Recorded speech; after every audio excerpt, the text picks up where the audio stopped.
A la palabra del Señor y en esta hora para bien de quienes no pudieron estar, le hemos preguntado a la palabra del Señor, ¿por qué la cruz de Cristo es el gran tema de todos los temas?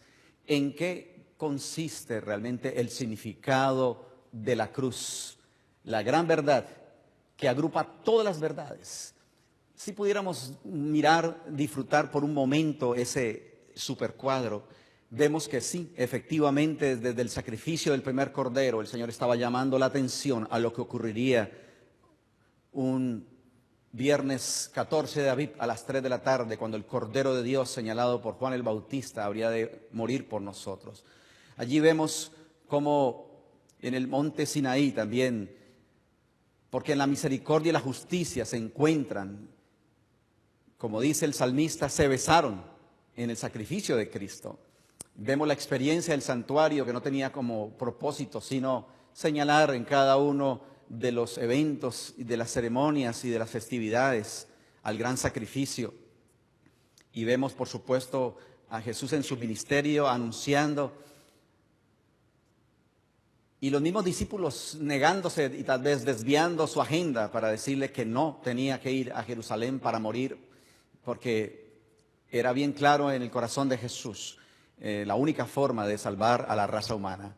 Y hermanos, damos gracias al Señor porque, como dice su sierva, quitarle al cristiano la cruz es como quitar del cielo el sol. El sacrificio de Cristo, dice este pensamiento inspirado, como una expiación por el pecado, es la gran verdad, en derredor de la cual se agrupan todas las demás verdades. Para comprender y apreciar debidamente cada verdad de la palabra de Dios, desde el Génesis al Apocalipsis, debe considerarse a la luz que fluye de la luz del Calvario.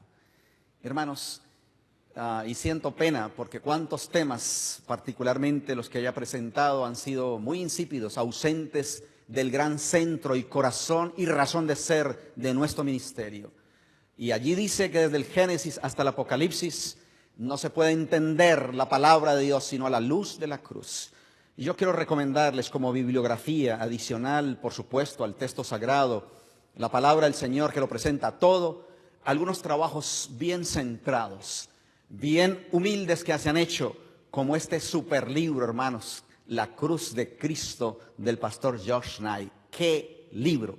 Para llevarnos poco a poco acerca de este estudio maravilloso que debe, hermanos, contagiar y apoderarse realmente de los tuétanos de nuestro ser. Nuestra vida no puede ser igual, porque yo encuentro, hermanos, que el secreto para cambiar nuestro mal genio, el secreto para pacificar un matrimonio, el secreto para engordar nuestros huesos de entusiasmo y mirar de frente, ¿cierto?, al mismo demonio y reprenderlo en su nombre.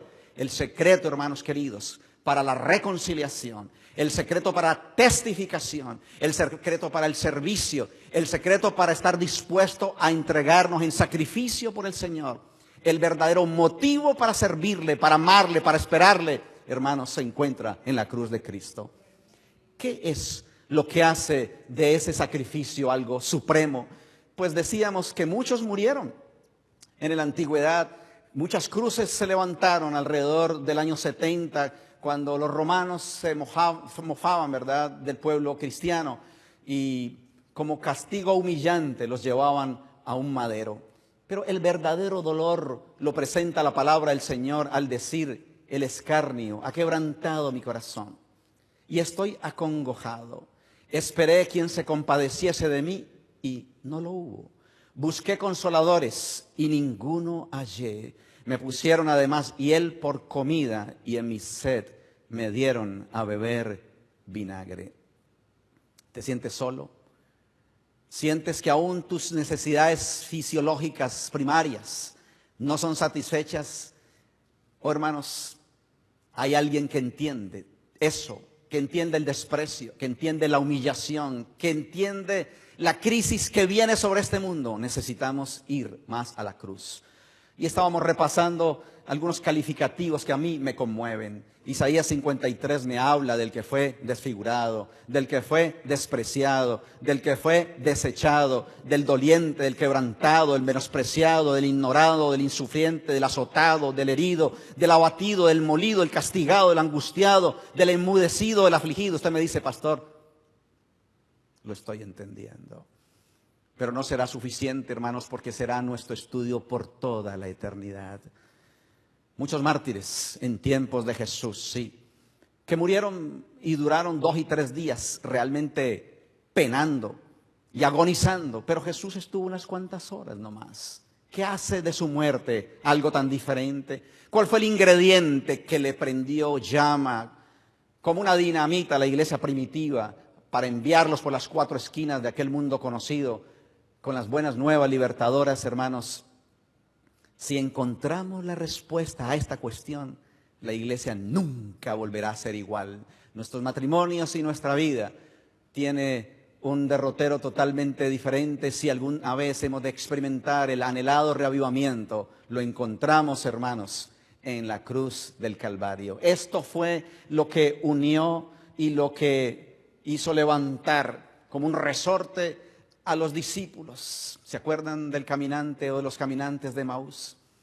Imagínense, 12 kilómetros, estaban cansados, agonizantes, desilusionados, pero cuando se dieron cuenta de las buenas nuevas, de que el Mesías realmente era el crucificado que ahora había resucitado, se levantaron, dejaron servida la comida y regresaron porque tenían el secreto, las buenas nuevas del presente y del futuro del mundo que no podían callar.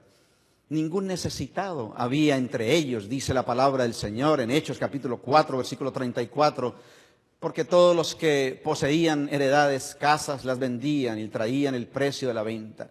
Hermanos, se acabarán todas las campañas para pedir a que sigamos aportando, hermanos, para la causa del Señor, cuando realmente hayamos ido a ese Pentecostés y a ese Calvario. Nuestra vida se conmueve y tenemos el secreto de la iglesia primitiva. Dice que lo ponían a los pies de los apóstoles y era repartido a cada uno según era su necesidad.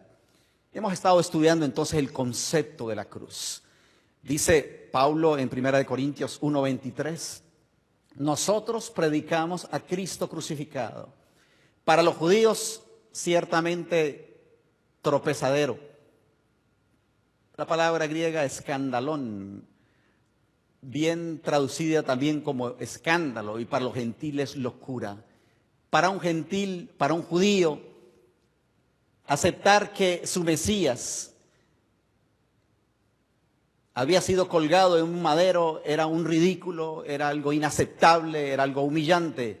Y para una mente racional y lógica como la de los gentiles o griegos y lo que dominaba aquel mundo era una locura. Dice Justino Mártir,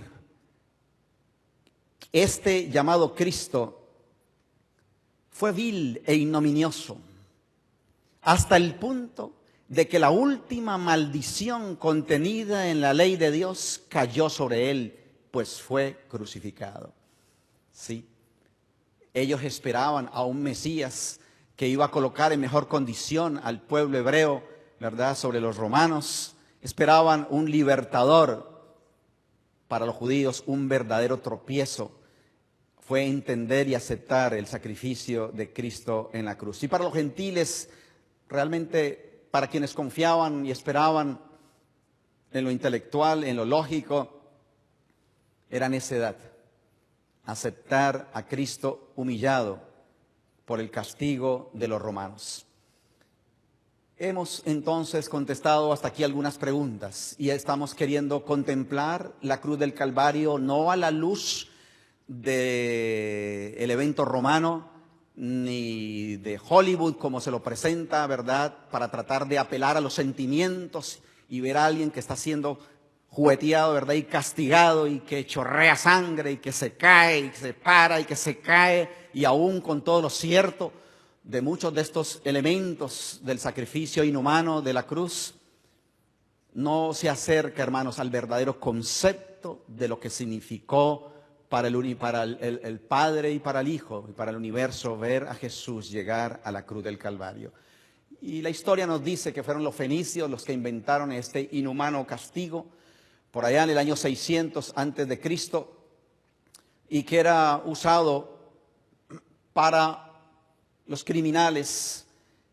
Los egipcios tomaron esta experiencia, este castigo, y los romanos lo terminaron de elaborar y hacían uso de la cruz para ejecutar a los esclavos que se daban a la fuga, que en días de Jesús, dice la historia, eran muchos.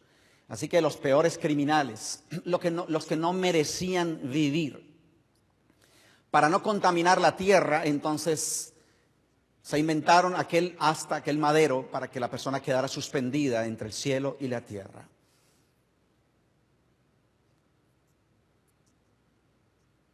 El apóstol San Pablo comprendió y discernió esta experiencia un día camino a Damasco, y su evangelio y su predicación se centralizó, como dice el tan conocido texto de 1 Corintios: me propuse no saber nada entre vosotros. Y hermanos, este debería ser el lema de todos los líderes de la iglesia, de los pastores, ¿verdad? Al llegar a un nuevo lugar, no quisiéramos retroceder al pasado. Pastor, que este me sacó la lengua, que este me pisó el callo, que este me hizo, que este no me hizo. Hermanos, yo estoy con Pablo diciendo ahora, al terminar este año y abrir una nueva página, el del 2012, no me propongo otra cosa, sino de Cristo y de Él crucificado. Hablemos de Él, miremoslo a Él, contemplémoslo a Él, vivamos para Él, nuestra vida podrá avanzar. El apóstol Pablo encontró el secreto. ¿Quieres saber qué es lo que ocurre cuando te sientas cansado y dispuesto a flaquear o casi a renunciar? Hechos de los Apóstoles nos da el secreto. Si alguna vez flaqueaba su ardor en la senda del deber, una mirada a la cruz y al asombroso amor allí revelado bastaba para inducirlo a ceñir los lomos de su entendimiento y avanzar en la senda de la abnegación. Hermanos, desde que yo encontré esta cita, ¿cómo me ha ayudado? Yo recuerdo cuando colportaba en Panamá, estamos hablando de 25 años atrás, cargando libros en una guagua, en un bus, como decimos en nuestro país, 2, 3 cajas de libros, y caminando las calles de la Avenida Central, la Avenida España, la Avenida Perú, la Avenida Justo Arosemena, la Avenida Brasil. 4 años colportando, hermanos, casi de memoria podía yo caminar todas esas calles, entradas, caminos. Y yo me acordaba de Jesús en la cruz, sudando, y cómo le alienta y cómo le hace real el cristianismo aquel que ya está por colgar la toalla. Y no sé cuál sea tu lucha, tu experiencia, tu cansancio, pero te animo, porque como Pablo podemos decir, nada me va a separar de ese bendito amor de Dios, para Él sea la gloria. Lo que hace de la cruz algo especial y diferente, hermanos, nos dice el texto sagrado que Pilato, allá en Juan capítulo 19, versículos 5, 6, estaba confundido porque no encontraba una razón para que Cristo fuera crucificado. Y Jesús salió afuera llevando la corona de espinas, dice el texto, y la ropa de grana, y Pilato dijo entonces a los judíos: aquí está el hombre. Cuando los principales sacerdotes y los servidores lo vieron, gritaron: crucifícalo, crucifícalo. Pilato respondió: tomadlo vosotros y crucificadlo, porque yo no hallo delito en él. ¿Cuántas lecciones de este incidente? ¿Cuánta falta de carácter, verdad, para que nos dejemos gobernar, como en este caso, por la multitud, por las mayorías? Y aún la misma mujer de aquel gobernante que le había dicho: no tengas nada que ver con este hombre. Pero hermanos, necesitamos identificarnos y dar un paso al frente para mostrar, verdad, realmente de parte de quién estamos. Así que aunque no había ninguna razón justa para este sacrificio para la muerte del Señor, ya que no merecía la crucifixión, los judíos tenían y aportaron una razón y respondieron: nosotros tenemos ley, dice el versículo 7, según nuestra ley debe morir porque se hizo hijo de Dios. Más adelante dice entonces que tomaron piedras, ¿verdad? Y estaban hablando de la ley de la blasfemia. El que blasfeme el nombre de Jehová, lo habían entendido muy bien desde la antigüedad, ha de ser muerto. Toda la congregación lo apedreará. Realmente, si querían ser bien literales a lo que estaba pasando con el Salvador, pues debían haber apedreado a Jesús. Sin embargo, lo que ocurrió fue otra muerte, porque había un propósito para presentar allí, para evidenciar lo que ocurría con una persona que se hacía pasar por Dios, porque Jesús es Dios. Dice: yo y el Padre somos uno, dice Juan 10:30. Entonces, dice el versículo 31, ¿qué pasó? Los judíos volvieron a tomar piedras para apedrearlo. De esta forma debió, según el ente judío, haber muerto Jesús. Sin embargo, ahora, ¿por qué la crucifixión? Es lo que hemos estado estudiando. Y hermanos, yo quisiera compartir algunas citas que me conmueven y me animan a servir con mayor dedicación a mi maestro. Así que, si no era el método judío de ejecución, había una razón, y es la que nosotros estamos estudiando. Dice Deuteronomio 21, 22 y 23, ¿por qué la cruz? Si alguno comete algún pecado digno de muerte y es muerto colgado de un madero, no se dejará su cuerpo por la noche en el madero. Sin falta lo enterrarás el mismo día, porque un hombre colgado es maldición de Dios. Y aquí nos estamos entonces acercando para el estudio, hermanos, que será nuestro tema por toda la eternidad. Que el Hijo de Dios, el Rey del universo, haya sido condenado a morir en un madero fue algo muy programado, porque para los judíos este versículo significaba la maldición irrevocable de Dios. Lo que nosotros conocemos como la segunda muerte, el pecado imperdonable, adiós a la vida para siempre. No mereces vivir. Si una persona se equivocaba en la antigüedad, iba a los jueces y tenía una condena, se le absolvía, se le juzgaba, podía volver con unas consecuencias, pero con una esperanza. Pero en el caso de Jesús, los judíos gritaron en cuello: no merece vivir, la maldición recaiga sobre él, la muerte eterna, la que realmente pudo experimentar el Señor. Era una despedida, un adiós para siempre. Uno es abandonado de Dios, y cuando es abandonado de Dios, Jesús grita en la cruz: Padre, Dios mío, ¿por qué me has abandonado? Y lo que más me impresiona, hermanos, es convencerme de que no era un teatro lo que estaba ocurriendo, en el que Jesús estaba diciendo: hoy viernes, Señor, nos vemos el próximo domingo en la resurrección. No, Jesús no tenía esperanza de resurrección, porque el pecado crea un abismo entre Dios y los hombres. Y Jesús voluntariamente, que esto es lo que más me impresiona, hermanos, el amor ágape de Dios y de Jesucristo manifestado en la cruz del Calvario, porque Jesús había depuesto sus atributos divinos, pero era Dios en la cruz, y tuvo la tentación de los soldados, la tentación de los príncipes, la tentación del pueblo, que le decían: si eres hijo de Dios, desciende de la cruz. Y Jesús diciendo: yo puedo dar mi vida y volverla a tomar, pero de mí mismo la entrego. Hermanos, eso apela a los más íntimos sentimientos del corazón.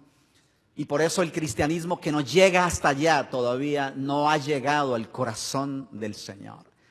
Y lo que más estoy pidiendo al Señor, hermanos, en mi experiencia, es más que un teatro, más que una vida aparente, una respuesta que salga por la presencia maravillosa del Señor, en la cual la vida cristiana sea un deleite y que podamos decir como Él: el hacer tu voluntad me agrada, porque es el amor del Señor el que nos constriñe para su gloria y su honra. Eso significaba entonces para los judíos. No solo estaban pidiendo la muerte de Cristo, estaban queriendo traer la maldición sobre Él. No mereces vivir. Y hermanos, aquí es donde yo me resisto a entender esto, pero así está, hermanos. ¿Quién llevó a Jesús a la cruz?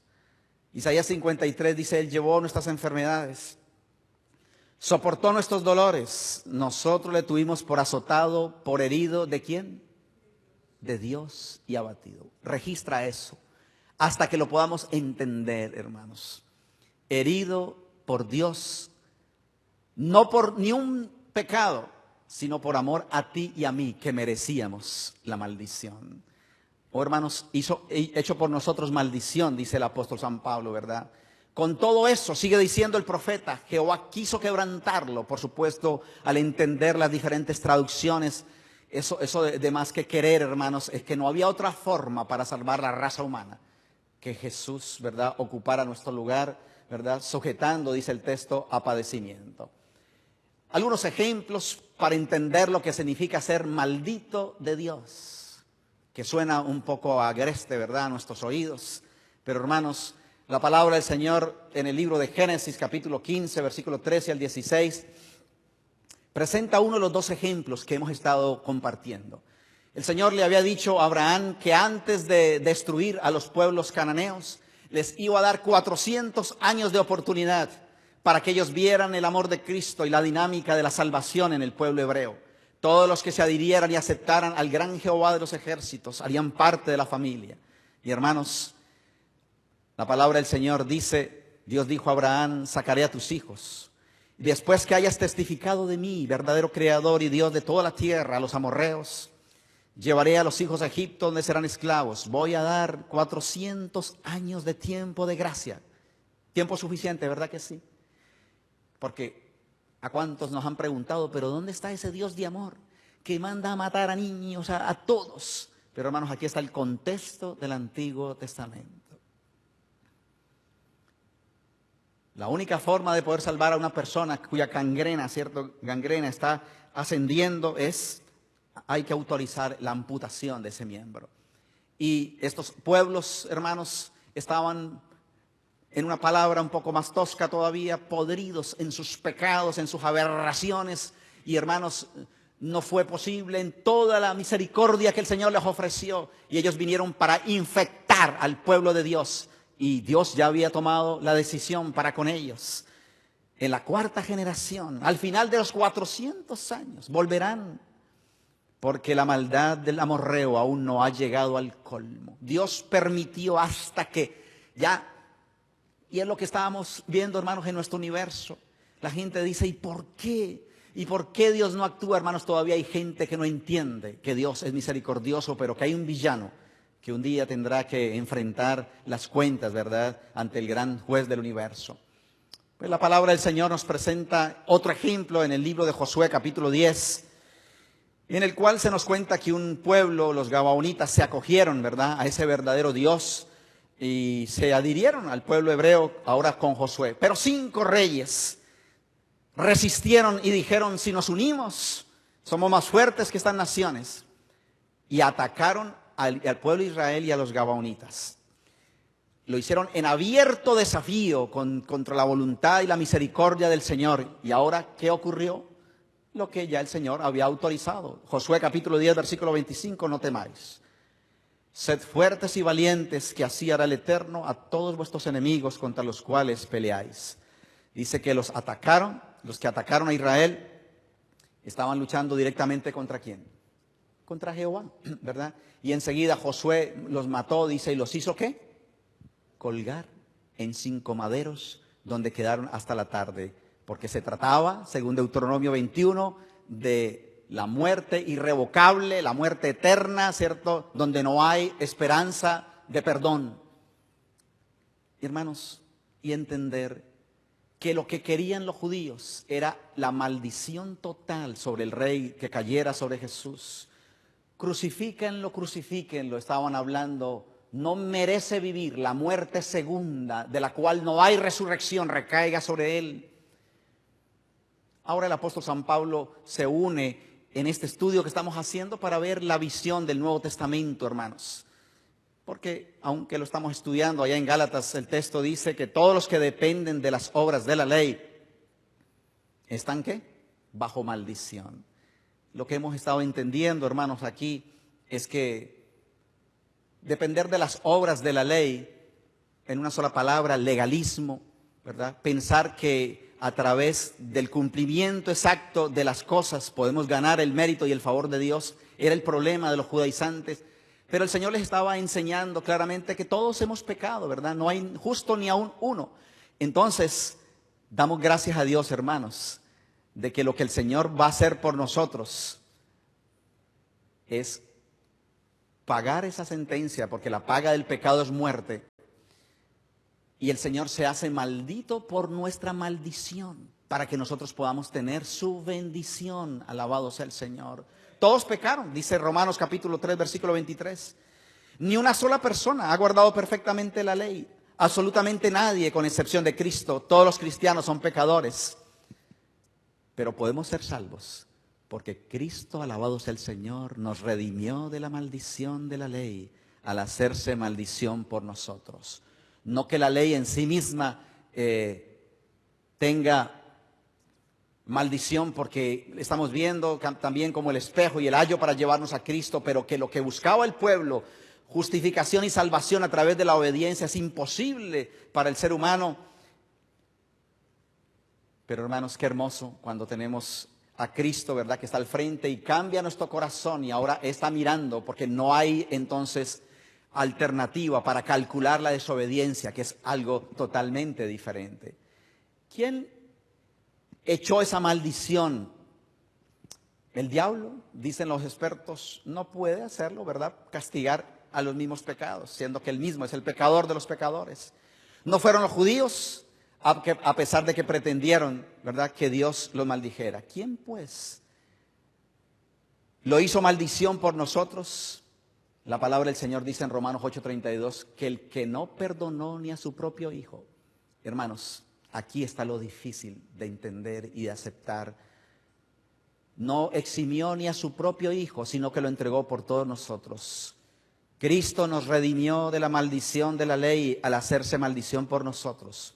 Porque escrito está, tomado de Deuteronomio 21:23, maldito todo aquel que es colgado de un madero. Y hermanos, las buenas nuevas del Evangelio, como dice Octavius Winslow, ¿quién entregó a Cristo a muerte? No Judas por dinero, no Pilato por temor, no los judíos por envidia, sino el Padre por amor. Oh, hermanos, alabado sea el Señor.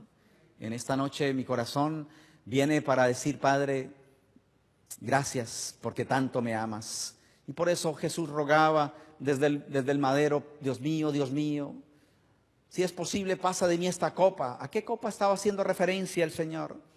No se trataba de los dolores ni de la cruz, había otro dolor, hermanos. Yo quiero leer aquí del Deseado de todas las gentes en la página 700.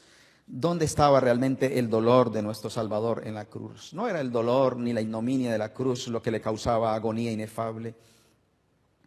Cristo era el príncipe de los dolientes, pero su sufrimiento provenía del sentimiento de la malignidad, de la maldición del pecado, hermanos. ¿Se imaginan? Toda la prostitución, todo el asesinato, todo el cohecho, toda la maldad, toda la muerte, todo el desorden recayó sobre el Hijo de Dios en la cruz del Calvario. Dice, pero su sufrimiento provenía del sentimiento de la malignidad del pecado, del conocimiento de que por la familiaridad con el mal el hombre se había vuelto ciego a su enormidad. Cristo vio cuán terrible es el dominio del pecado sobre el corazón humano y cuán pocos estarían dispuestos a desligarse de su poder. Sabía que sin la ayuda de Dios la humanidad tendría que perecer y vio a las multitudes perecer teniendo a su alcance ayuda abundante. Así que en esta hora, hermanos, hemos sido para repasar el evento de la cruz. Estamos diciendo que el Señor ocupó nuestro lugar. Cuando la palabra del Señor dice en Romanos 6:23, la paga del pecado es muerte, ¿a qué muerte está haciendo referencia? No solamente ir al cementerio es el resultado de una maldición desde que Adán y Eva desobedecieron, pero el texto termina diciendo, que es la luz para entender la primera parte, la paga del pecado es muerte, mas la dádiva de Dios vida eterna. Está hablando de algo que es eterno. La consecuencia del pecado es la muerte eterna. Y ahora eso que tanto hemos repetido, pues tiene que cobrar un significado. De tal manera ama Dios al mundo, que dio a su Hijo unigénito para que todo aquel que en Él confía, que en Él crea, no muera. ¿Cuál muerte? La muerte eterna, sino que tenga vida eterna. Alabado sea el Señor. Por eso Pablo dice, por gracia de Dios gustase la muerte por todos. Hebreos capítulo 2, versículo 9. Pero ¿cuál muerte? No hubiera sido tan difícil para el dueño de la vida, ¿verdad? Un viernes ya voy a dormir, porque la muerte realmente, como han dicho los expertos, la única persona que ha muerto en este universo es Jesús. Los demás están acostados, durmiendo. ¿Usted entiende lo que estoy diciendo, hermanos? Porque la paga del pecado es muerte. La única persona sobre la cual ha recaído hasta ahora, hermanos, esa paga que recaía sobre nosotros, la asume el Señor. Por eso textos como 2 de Timoteo 1:7 en adelante, donde dice el Señor que abolió la muerte, y alguien dice, pero lo acabo de llevar al cementerio, está hablando de que abolió esa muerte eterna para los que la aceptan. Por eso entendemos las palabras de Juan, ¿verdad? Bienaventurado santo el que tiene parte en la primera resurrección. La segunda muerte, gloria sea al Señor, la de la paga definitiva, no tiene potestad sobre ellos. Amén. Hermanos, a estas alturas quisiera que lleváramos estas dos verdades que me ayudan todavía a ahondar más mi gratitud y mi deuda y mi admiración por ese amor ágape, desinteresado totalmente por la raza humana. En primer lugar, una verdad importante allí de Cristo en la cruz. Jesús hombre se hizo totalmente dependiente de Dios Padre. Los textos, por amor al tiempo, la palabra del Señor dice en Juan 5:30, de mí mismo nada puedo hacer. Juan 6:57, yo vivo por el Padre, dice el texto. Juan capítulo 8, versículo 28, dice el Señor, nada hago por mí mismo. ¿Cuál es el secreto para la vida cristiana? El secreto de Jesús. Jesús depuso sus atributos divinos y ahora nos va a presentar el secreto de la dependencia del Padre. Si podemos ir por un momento, hermanos, a Juan capítulo 5. Esto es lo que más me ha impresionado. Al estar estudiando este texto, dice en el versículo 19, entonces Jesús dijo, de cierto os digo, no puede el Hijo hacer nada de sí mismo, sino lo que viere hacer del Padre. Mira el secreto de Jesús, dos cosas, lo que veía del Padre, y el versículo 13 dice lo que oía del Padre. ¿Dónde está nuestro secreto? Sino depender y autorizar al Señor, ¿verdad? Dice que Jesús lo que veía del Padre. ¿Y qué veía del Padre? Versículo 20, porque el Padre ama al Hijo. Hermanos, aquí está el secreto. El secreto es contemplar el amor de Dios manifestado en la cruz del Calvario. Nuestra lectura bíblica en Zacarías 12 dice, mirarán a mí a quien traspasaron y llorarán. Lo único que conmueve un corazón de piedra es ver ese amor del Padre por el Hijo. Dice que eso le permitía al Señor. Por el gozo puesto delante de él, sufrió la cruz, menospreciando el oprobio. Aquí está el ingrediente, hermanos, para soportarlo todo y vencerlo todo por la gracia del Señor.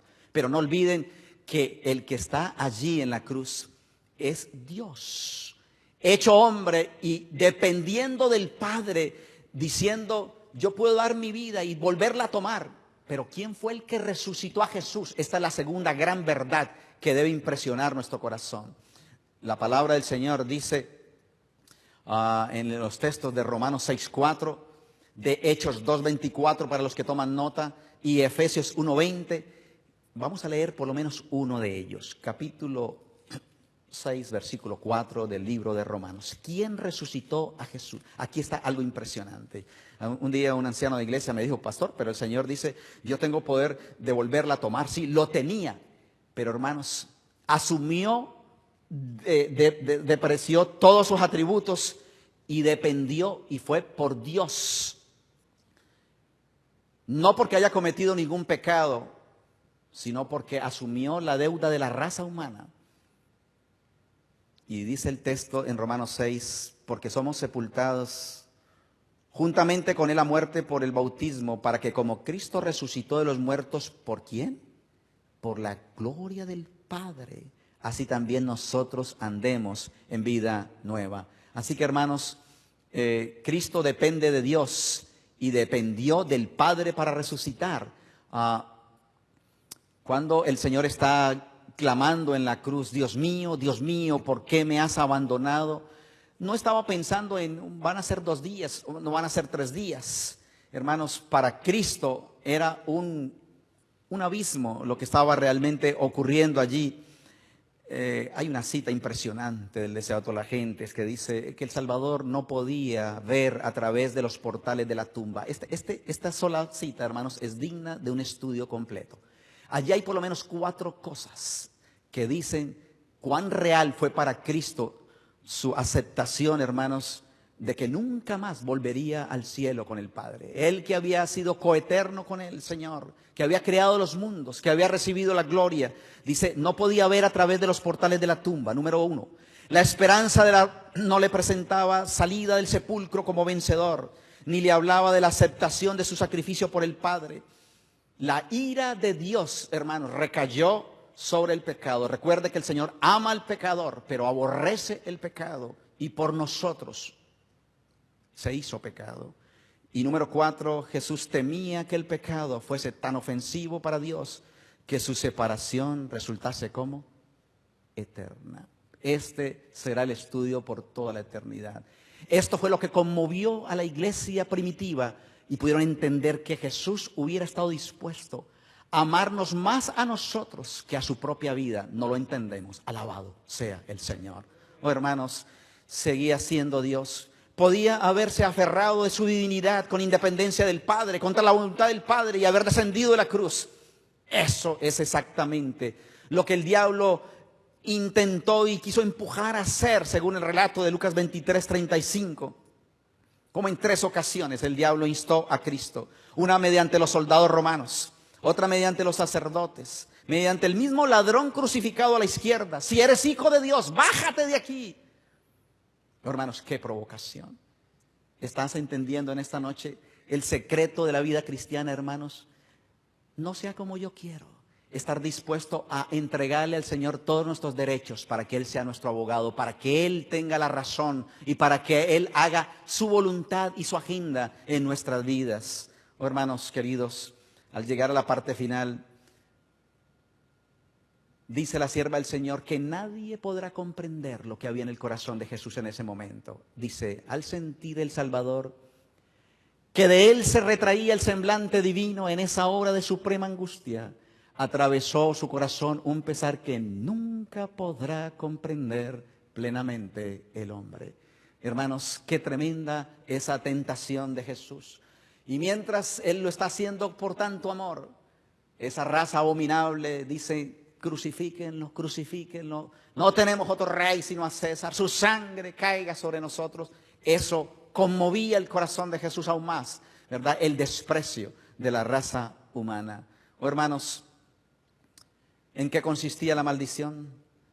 Se trataba de adiós a la vida para siempre. No ver nunca más a su Padre, no volver jamás al cielo, significaba entregar su gloria, su vida.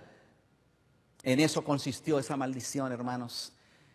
Y cuando me veo en el espejo, ¿verdad? Con tanta arrogancia, con tanta vanidad, aferrándonos, ¿verdad? A un trono, hermanos, en esta hora. Yo quisiera que me regalen solamente unos minutitos para ¿cuál es lo práctico de esto? ¿Habrá otra cruz que el Señor nos está invitando, hermanos, a llevar? Acompáñenme en San Mateo capítulo 16. Porque si esto no nos lleva allí, hermanos, entonces nos ha quedado faltando algo. El Señor dice allá en San Mateo capítulo 16, quiero corregir la cita. Va a llegar donde el Señor nos dice, si alguno quiere venir en pos de mí, niéguese a sí mismo, tome ¿qué cosa? Su cruz. Y el texto nos dice cada cuánto, cada día, y sígame. Y hermanos, yo quiero leer lo que el pastor George Knight, comentando acerca de lo que significa tomar esa cruz. Yo por mucho tiempo pensé, ok, tomar la cruz es soportar el mal genio de la mujer, tomar la cruz es aceptar, ¿cierto?, al cascarrabias que tengo al frente, tomar la cruz, pero aquí hay algo mucho más profundo, hermanos. Bienaventurado el que lo puede entender en esta hora antes de irnos a casa. Significa en todo momento de la vida decirle no al yo y decirle sí a Dios. Negarse a uno mismo significa destronar el yo y entronizar a Dios como el centro de nuestra vida. Negarse a uno mismo significa obliterar el yo como el principio dominante de la vida y hacer de Dios el principio gobernante o aún mucho más, la pasión dominante de la vida. Hermanos, portar la cruz debe ser una experiencia diaria para sus seguidores. Estamos en Mateo 16, 24 y en Lucas 9, 23. Niéguese a sí mismo, sigue diciendo aquí el autor. Jesús no se refería a la muerte física, de tomar la cruz, como viene una noticia, hermanos, hay algo insólito de un coreano que apareció junto a una cueva con dos cruces a su lado, con unos martillos y con un taladro y literalmente crucificado, con un espejo al frente, podía él mirarse allí.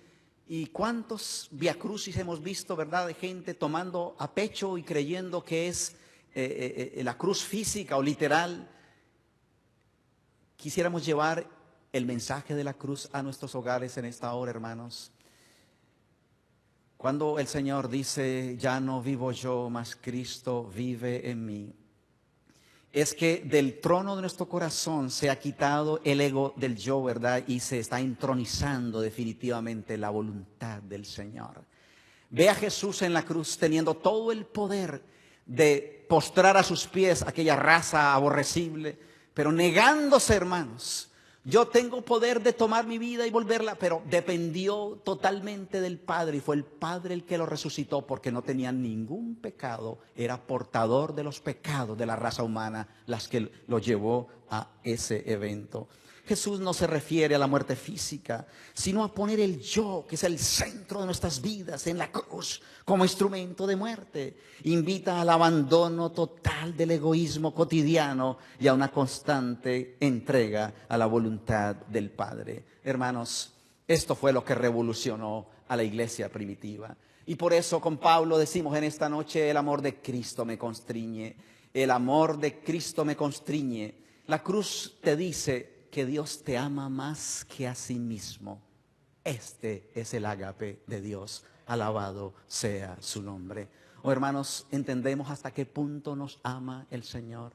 Eso no lo podremos comprender. Yo estaba tratando de pensar en algo práctico. Yo estoy pensando en mi maestra Ruth de Paiva. Mi maestra Ruth le mataron a su hijo, a su nuera y a su nieto en una isla en el Pacífico. Un endemoniado hombre acabó con la vida de ellos y violó a su nietecita. Cuando Ruth fue al entierro de toda esta su querida familia, lo primero que hizo fue a la cárcel para ir a visitar y a extenderle perdón a esta fiera. Y hermanos, yo trato de entender algo del ágape de Dios, pero ustedes se imaginan, ahora acompáñenme en algo imaginario, que Ruth le dijera a este impío, después de haber cumplido la sentencia, que no tiene, por ser tan desecrable, ¿verdad?, y tan detestable, no tiene dónde ir, que Ruth le dijera, mira, yo tengo una habitación en mi casa para que vayas a vivir. Hermanos, me corre frío por mi cuerpo. Eso es lo que Jesús está haciendo contigo y conmigo. Lo llevamos a un maldito madero y te dice, en la casa de mi Padre tengo una morada para ti. Alabado, glorificado sea el nombre del Señor. Oh, hermanos, nuestra vida no puede ser igual cuando entendemos este evento. Y yo quiero al concluir ¿por qué no nos constriñe el amor de Dios? Cuando llegamos a esa condición, hermanos, cuando la iglesia manifiesta el amor de Cristo debido a lo que la cruz significa para ella, conmoveremos igualmente al mundo entero. Y hermanos, ustedes recuerdan lo que ocurrió con un hombre muy conocido llamado David Livingstone, que nació en Escocia y murió el 30 de abril en el corazón del África. Y junto a su tumba se escribió ese epitafio: el amor de Cristo me constriñó. ¿Cómo puede una persona dejar toda su comodidad, su riqueza para ir al pantano, a la malaria, a la enfermedad, a la intemperie, ¿cierto?, de una selva y a vivir con ellos? Hermanos, que esa sea la ciencia que apasione, que transforme y que cambie nuestros corazones. Que podamos decir como el apóstol Pablo: lo único de lo cual yo quiero gloriarme es de Cristo y Cristo crucificado. Hermanos, allí está el poder de Dios para salvación. Allí está la solución para el pecado. ¿Se acuerdan de la ilustración? Cuando vayas al entierro de un borracho, recuerda, no tienes que llevarle alcohol, porque él ya venció la tentación. Él ya no va a tener más preocupación por tomar licor. ¿Sabes qué dice el apóstol San Pablo?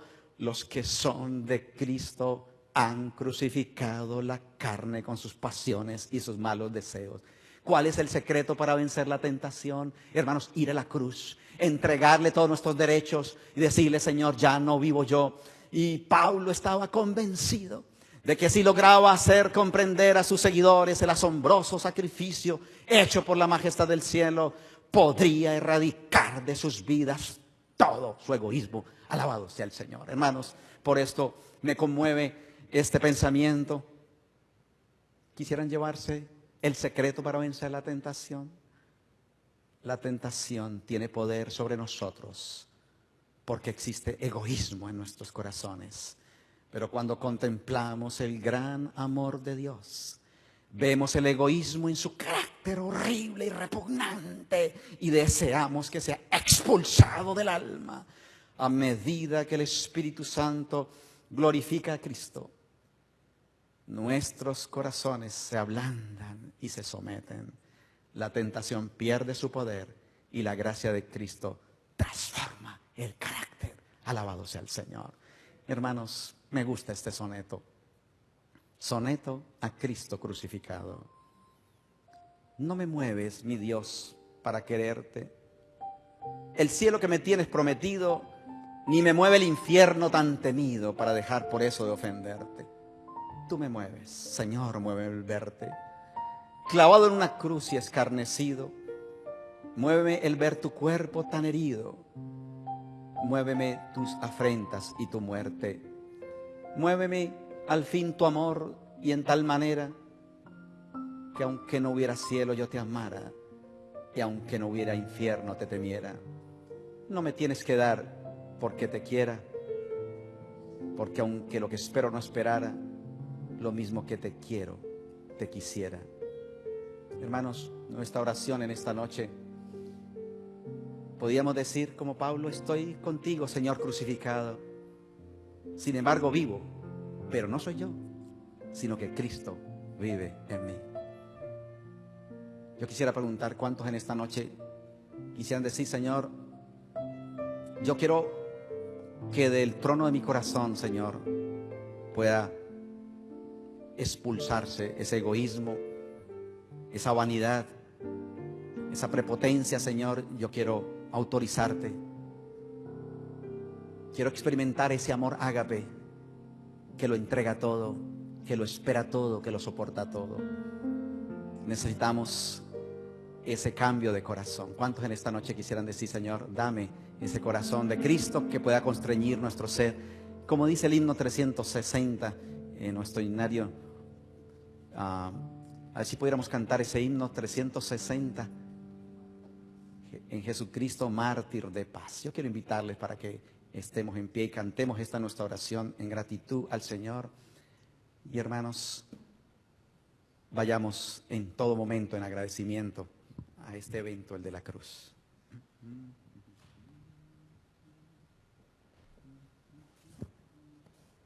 En Jesucristo mártir de paz, en horas negras y de tempestad, hallan las almas dulce solaz, grato consuelo, felicidad.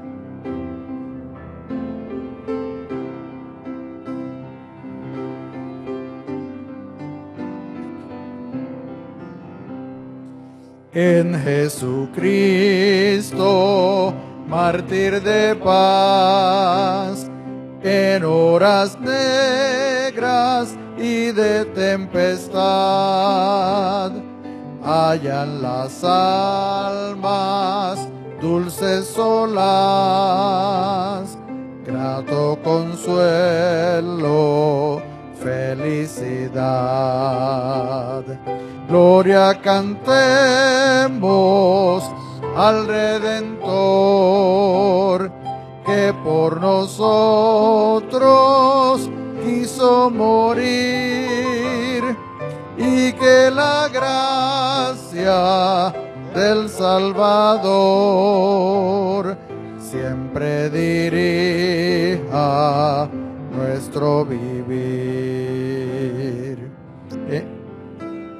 Luchas en el dolor, en tristes horas de gran tentación,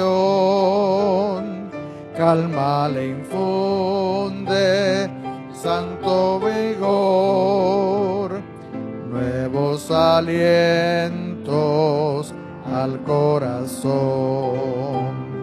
Gloria cantemos al Redentor, que por nosotros quiso morir,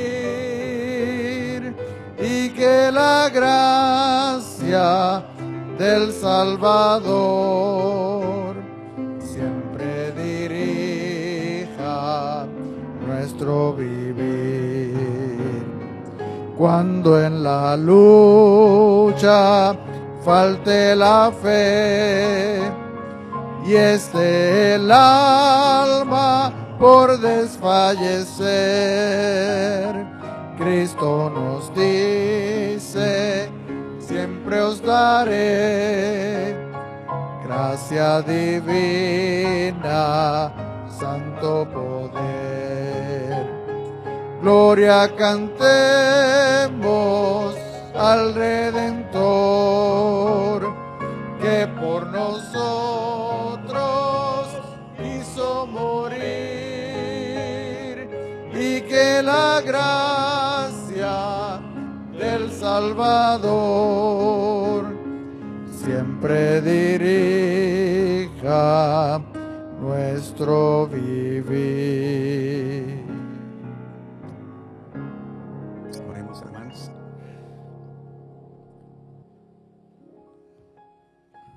Misericordioso Padre,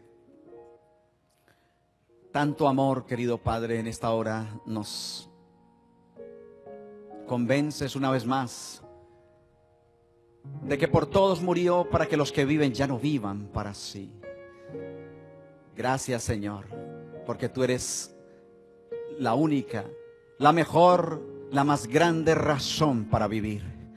Gracias, Señor, porque nos creaste, y gracias porque nos recuperaste, Señor, en un madero a costo de la muerte de tu Hijo en la cruz. Padre amante, este es el tema que debe envolver, Señor, todos nuestros pensamientos. ¿Cómo te ruego, Señor, que lo que ha sido difícil para nosotros, que es tu especialidad, Señor, lo podamos lograr con un encuentro a los pies de la cruz? Oh Padre amante, hemos tenido tiempo para muchas cosas en la vida. Hoy quisiéramos aceptar la recomendación divina. Sería bueno que cada mañana dedicáramos unos minutos para la contemplación de la vida de Cristo. Debiéramos tomarla punto por punto y dejar que la imaginación se posesione especialmente de las escenas finales en la cruz. Cuando te vemos allí, Señor, preocupado por el ladrón, estarás conmigo en el paraíso. Cuando te vemos allí preocupado por tu madre: hijo, he ahí a mi madre. Cuando lo vemos preocupado por aquella raza: perdónalo, Señor, porque no saben lo que hacen. Entendemos que el secreto es quitar el yo de nuestro corazón y preocuparnos por los demás. Oh Señor, para poderlo hacer necesitamos un nuevo corazón que nace desde la cruz del Calvario. Gracias, Padre amante, por habernos permitido este estudio. Que sea el comienzo de una admiración y de un estudio que durará por toda la eternidad. Así, Señor, te presentamos a esta iglesia con los jóvenes, con los niños, con los matrimonios, para que lo que no puede hacer la estrategia, el razonamiento, la lógica, la posición social, para lo que no puede hacer nada, querido Padre, ni siquiera una junta, lo puede hacer el amor que fluye desde la cruz del Calvario. Gobierna nuestros corazones, Señor. Gobierna nuestros hogares y darnos el amor de Jesús. Te lo pedimos de todo corazón, en tu nombre, en el nombre del Cordero de Dios que murió en la cruz, te lo pedimos. Amén. Amén. Gracias, hermanos queridos, a nuestros hermanos que nos acompañaron en la internet.